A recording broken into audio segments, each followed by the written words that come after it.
Hello, dear all.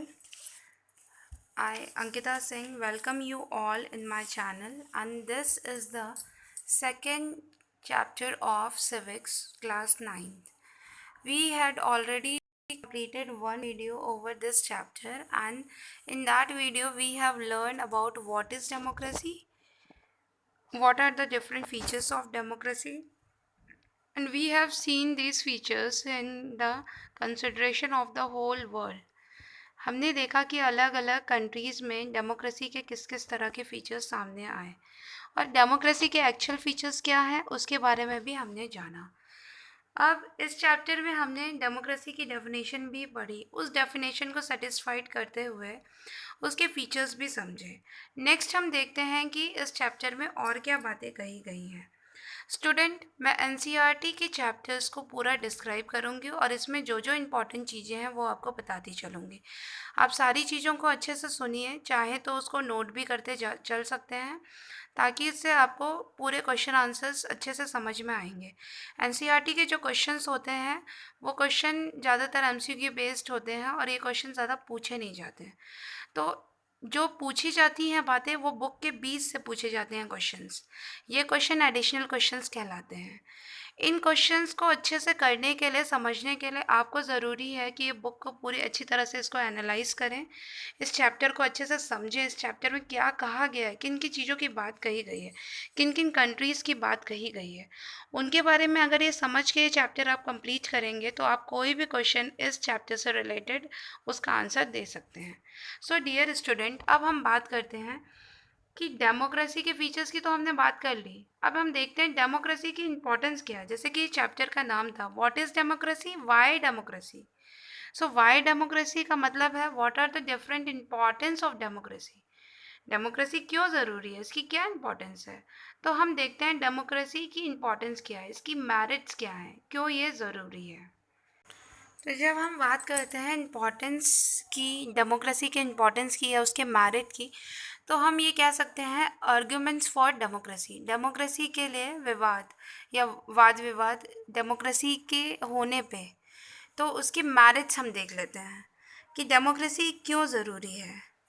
इसकी merits को मैं एक एक करके आपको डिस्क्राइब करूँगी, आप चाहें तो उसको नोट कर सकते हैं। ये सारा डिस्क्रिप्शन आपको एनसीईआरटी में भी मिल जाएगा, बट एनसीईआरटी में पूरी बुक आपको अच्छे से पढ़नी पड़ेगी, इसलिए ओवरऑल मैं आपको कुछ इंपॉर्टेंट इसके पॉइंट्स बताती चल रही हूँ। आप चाहें उस पॉइंट्स को नोट करते चलिए, मैं धीरे धीरे ये बोलूँगी ताकि आप उसको ईजिली नोट कर लें, और जैसे ही वो पॉइंट कंप्लीट हो जाएगा then I will explain you in Hindi also.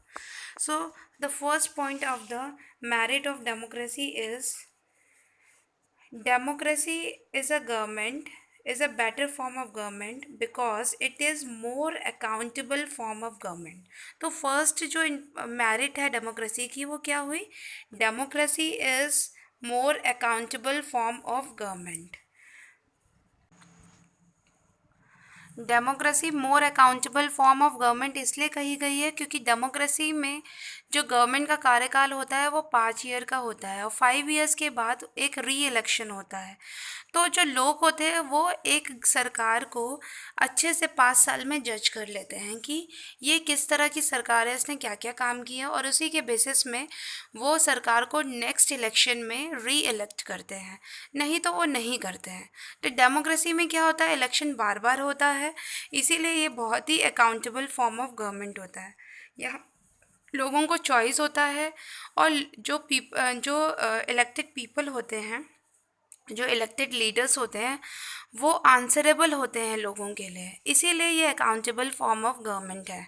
क्योंकि लोग जो इलेक्टेड लीडर्स होते हैं they are answerable to the people. Answerable कहने का मतलब है उनकी जवाबदेही होती है लोगों के प्रति कि उनने जो भी काम किया वो क्यों किया, कैसे किया।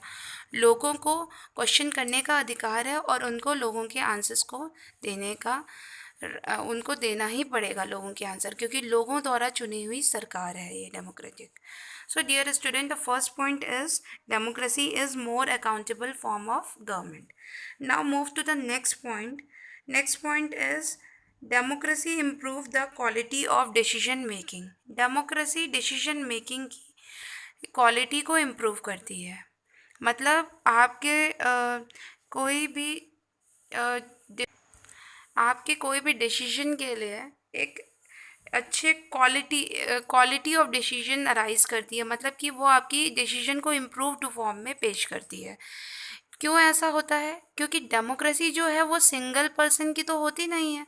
डेमोक्रेसी में बहुत सारे मेजॉरिटी ऑफ द ग्रुप होता है, बहुत सारे ग्रुप्स में लोग होते हैं। सो यहाँ पे बहुत सारे लोग इन्वॉल्व होते हैं एक डेमोक्रेटिक फॉर्म ऑफ गवर्नमेंट में, जहाँ हर एक डिसीजन वाद विवाद से एक लोगों द्वारा मिल के सोचा समझा म्यूचुअल अंडरस्टैंडिंग के द्वारा लिया गया होता है। जैसे कि आपने देखा पार्लियामेंट में अगर कोई भी रूल कोई भी लॉ आता है, कोई भी बिल आता है और उस बिल को लॉ बनाया जाता है, जब बिल ही लॉ बनता है, उस बिल को जब लॉ बनाया जाता है तो उसके लिए बहुत सारा सबकी म्यूचुअल अंडरस्टैंडिंग की ज़रूरत होती है, सबका म्यूचुअल कंसर्न की ज़रूरत होती है। बिना सबके कंसर्न के कोई भी बिल पास नहीं किया जा सकता। तो वहाँ पे कोई भी डिसीजन अगर लिया जाता है कि सरकार को ये काम करना है, तो सबकी अंडरस्टैंडिंग से, सबकी सहमति से वो डिसीजन लिया जाता है। इसीलिए जो डिसीजन सबकी सहमति से लिया जाए, वो डिसीजन की क्वालिटी कैसी होती है? बहुत अच्छी होती है। इसीलिए कहा गया है डेमोक्रेसी इम्प्रूव करता है डिसीजन मेकिंग क्वालिटी को। ठीक है, कोई भी डिसीजन बनाया गया होता है तो उसको लोगों की म्यूचुअल अंडरस्टैंडिंग के द्वारा बनाया गया होता है। इसीलिए ये बहुत ही इम्प्रूव्ड फॉर्म ऑफ डिसीजन होता है डेमोक्रेसी में। नेक्स्ट हम देखते हैं और क्या है मेरिट डेमोक्रेसी के। डेमोक्रेसी की जो नेक्स्ट मेरिट है, थर्ड मेरिट, उसको लिख लीजिए आप लोग। Democracy provide a method to deal with differences and conflict.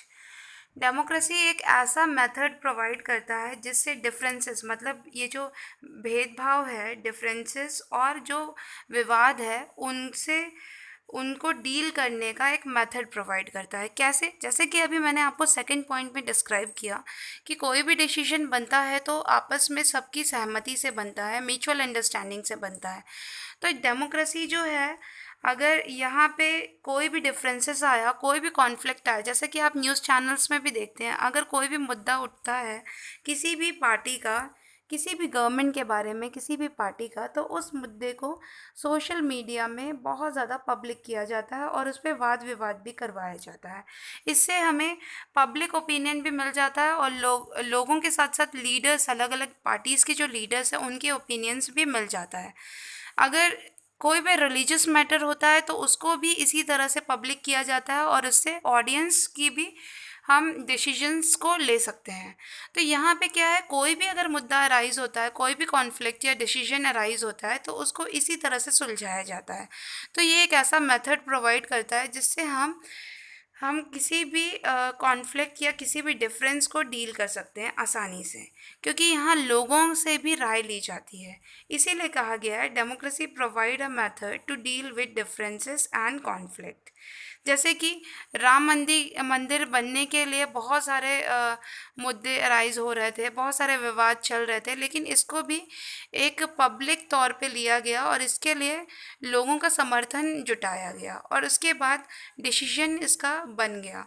तो यहाँ पे क्या है, किसी भी विवाद के लिए भी इसी तरह से काम किया जाता है, क्योंकि डेमोक्रेटिक गवर्नमेंट है तो हमें सब सबके व्यूज़ को लेने का अधिकार है और सबको अपने ओपिनियंस को रखने का भी अधिकार है। सो डियर स्टूडेंट, नेक्स्ट हम देखेंगे और क्या है डेमोक्रेसी के मेरिट्स। नेक्स्ट जो मेरिट है उसको भी लिख लीजिए आप लोग। Democracy enhance, ENHANCES, enhances the dignity of citizen. Democracy citizens की डिग्निटी को एनहेंस करती है। कैसे करती है? क्योंकि आपने देखा है डेमोक्रेसी हमें बहुत सारे फंडामेंटल राइट्स प्रोवाइड करती है। तो ये जो फंडामेंटल राइट्स है, ये हमें डिग्निटी के साथ, बिल्कुल सेल्फ इम्पोर्टेंस के साथ जीना सिखाते हैं। अपनी डिग्निटी के साथ, अपने इम्पोर्टेंस, अपने आप को एक इम्पॉर्टेंट बना देते हैं, हम लोगों को खुद में इम्पॉर्टेंट बना देते हैं कि हमारे पास बहुत सारे राइट्स हैं, हमारे पास मानवाधिकार बहुत सारे हैं। उन मानवाधिकार से हम लोग अपने आप को एक रिस्पेक्टफुल और डिग्निटी के साथ जीने सिखा सकते हैं। जैसे कि हमारे पास राइट टू वोट है, राइट टू एजुकेशन है, राइट टू फ्रीडम है, राइट टू स्पीक है, राइट टू एक्सप्रेस है। तो ये जितने भी फंडामेंटल राइट्स हैं जो हमें मिले हैं, मौलिक अधिकार जो हैं हमारे, ये सब हमें डिग्निटी के साथ एक आत्मनिर्भर जीवन को जीने में हेल्प करते हैं और हम लोग सम्मान के साथ पूरे जीवन को जी सकते हैं। जैसे कि पहले होता था, पहले बहुत सारे राइट्स को नहीं दिया जाता था ह्यूमंस को और बहुत अत्याचार होता था। तो अब हर पर्सन के पास अपने खुद के अधिकार हैं। जब उसके अधिकारों का हनन हो तो हमारे पास लॉ एंड ऑर्डर भी है जिससे हम अपने अधिकारों को प्रोटेक्ट कर सकें। इसका एक डेमोक्रेसी जो है वो लोगों लोगों की डिग्निटी को एनहेंस करती है। मतलब कि हमारे जो सेल्फ रिस्पेक्ट है, हमारे जो अधिकार हैं, हमारी जो रिस्पेक्ट है, उसको एनहेंस करती है। ओके डियर स्टूडेंट, हम सम्मान के साथ रह सकते हैं डेमोक्रेसी में। ये इसके फीचर्स हैं। लास्ट जो फीचर है डेमोक्रेसी का, इसको हम देख लेते हैं। डेमोक्रेसी का जो लास्ट फीचर है, it is a better form of government because it allow us to correct our own mistake. Democracy एक ऐसी फॉर्म ऑफ गवर्नमेंट है जो हमें हमारी खुद की मिस्टेक सुधारने में हेल्प करती है। कैसे? क्योंकि 5 ईयर्स में रेगुलर इलेक्शन होते हैं। एक रेगुलर इंटरवल में इलेक्शन होने की वजह से हम लोग अपनी सरकार के किए हुए कामों को अच्छे से जज कर सकते हैं और उनके जज किए कामों को ही देखते हुए हम नेक्स्ट इलेक्शन में उनको री इलेक्ट करते हैं। तो इससे क्या है, अगर किसी गवर्नमेंट ने अच्छा काम नहीं किया होगा तो हम नेक्स्ट इलेक्शन में उसको इलेक्ट नहीं करेंगे, उसको पावर नहीं देंगे। तो इसका ये मतलब हुआ कि हमने अपनी गलती, जो हमने पिछले इलेक्शन में जो गलती की थी 5 सालों के लिए, जिसको सरकार में लाया था, उसको अब ये री इलेक्शन में हम उसको वोट ना दे के, उसकी सरकार ना बना के, हम अपनी गलतियों को सुधार सकते हैं। तो ये डेमोक्रेसी जो है वो एक ऐसी फॉर्म ऑफ गवर्नमेंट है जिसमें हम लोग अपनी मिस्टेक्स को सुधार सकते हैं। सो डियर स्टूडेंट, हमने डेमोक्रेसी की मेरिट्स के बारे में पढ़ा। इसमें हमने फर्स्ट मेरिट देखी कि डेमोक्रेसी एक अकाउंटेबल फॉर्म ऑफ गवर्नमेंट है। सेकंड मेरिट हमने देखी, डेमोक्रेसी डिसीजन मेकिंग क्वालिटी को इम्प्रूव करती है। Democracy improve the decision making quality. Third point हमने पढ़ा, democracy provide a method to deal with differences and conflict. Fourth point हमने पढ़ा, democracy enhance the dignity of the citizen. Fifth point हमने पढ़ा, democracy is a better form of government which allow us to correct our own mistake. तो dear student, ये थे 5 democracy के merits. ये बहुत इंपॉर्टेंट क्वेश्चन है, आपके एग्ज़ाम में क्वेश्चन ऐसे आ सकता है डेमोक्रेसी की डेफिनेशन को डिस्क्राइब करने के लिए, साथ ही साथ उसके मेरिट बताने के लिए। तो डियर स्टूडेंट, इस वीडियो में मैंने आपको बताया कि डेमोक्रेसी के मेरिट्स क्या हैं, क्यों इसकी ज़रूरत है, why it is important to us. So इसका एक और टॉपिक रह गया है, वो मैं आपको नेक्स्ट लेक्चर में प्रोवाइड कराऊंगी। तब तक के लिए आप मेरे साथ जुड़े रहिए, मेरे चैनल को सब्सक्राइब करिए, लाइक करिए, शेयर करिए, कमेंट करिए। ये वीडियो आपको समझ में आया कि नहीं, उसको भी आप कमेंट के माध्यम से मुझे बता सकते हैं। और मैं ये समझती हूँ कि ये जो मेरे द्वारा बनाए हुए वीडियोस हैं, ये आपकी हेल्प करेंगे इस चैप्टर को समझने में। आप घर बैठे ही इस चैप्टर को अच्छे से समझिए, एनसीईआरटी को अच्छे से पढ़िए, क्योंकि जो एडिशनल क्वेश्चंस हैं वो एनसीईआरटी के बीच से ही आते हैं और वही सारे क्वेश्चंस को मैं वीडियोस के माध्यम से पूरे चैप्टर में एक्सप्लेन भी करती जाऊँगी आपको। सो डियर स्टूडेंट, मैं आपको नेक्स्ट वीडियो प्रोवाइड करूँगी। तब तक के लिए मेरे साथ जुड़े रहिए and thank you for watching. Thank you very much. Bye bye, take care.